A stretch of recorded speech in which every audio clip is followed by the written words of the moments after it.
madzidziso yakabwana Apostle Paul maringe nevanorara muna Kristu kuti patinoonekana mai tingozva bedzi kuti kurara nayo vachamutswa pachauya Kristu makore vachizotora vatsvene vavo. Saka ndinonamata kuti batai mwoyo yehama dzangu dziri pano, vana vari pano nechechi, kuti patinoonekana nemutumbi wemushandiri wenyu tionekane tichichema netariro in hope that those that lie, those that sleep in Christ shall rise again.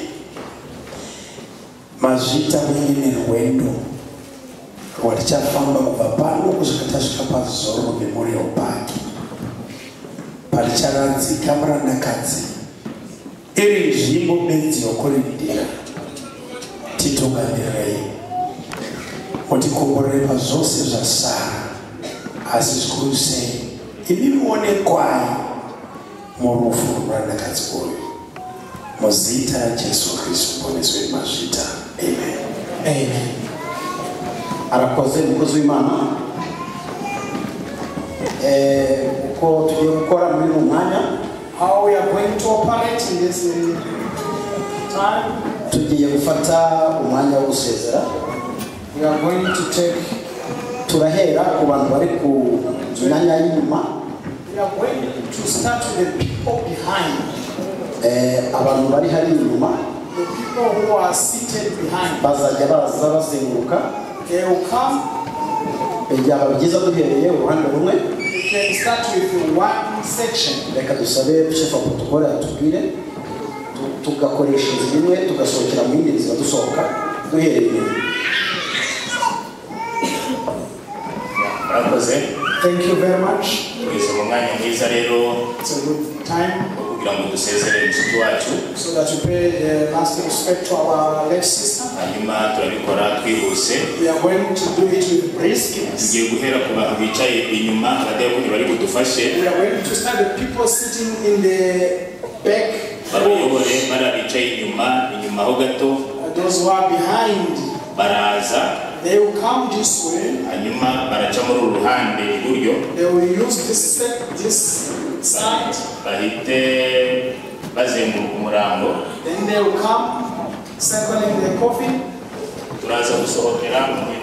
And we are going to use this as our exit. Then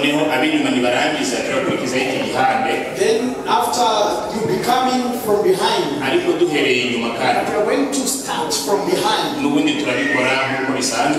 do it as usual. The deacons will guide you.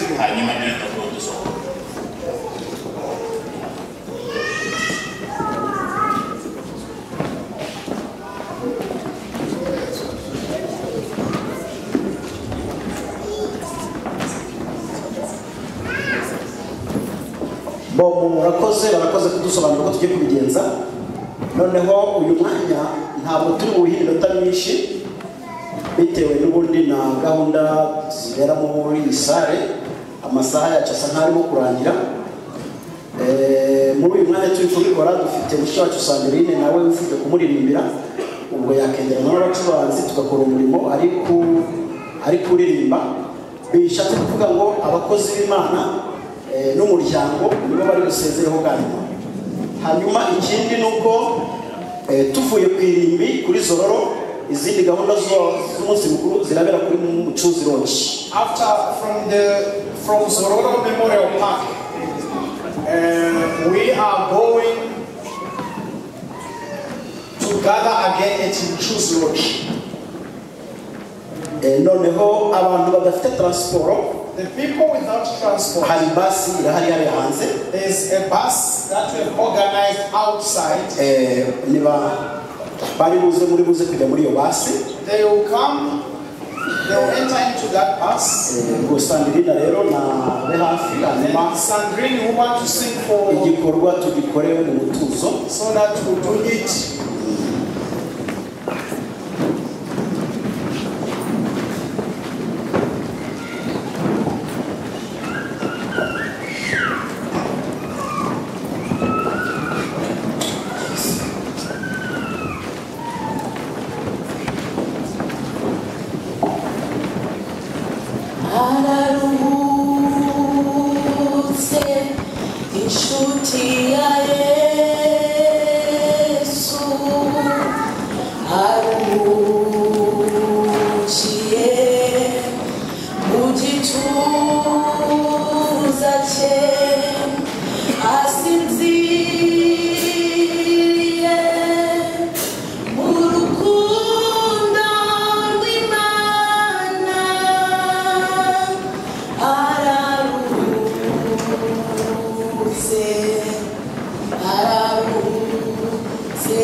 Yeah.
noneho abadiyakoni baragenda imbere y'umurambo kurikiraho protokole y'abahungu n'abakobwa uko twinjiye nuko tugiye kubikora hanyuma turahita dukurikizaho umurambo noneho inyuma y'umurambo haraza famiye abadamu abagabo bakenyeye igikenyero niturangiza abashumba bacu muri rusange barahita bahaguruka baza inyuma y'umurambo igikorwa cya hano tukaba turakirangije dukomereza hariya Imana yadusubiza.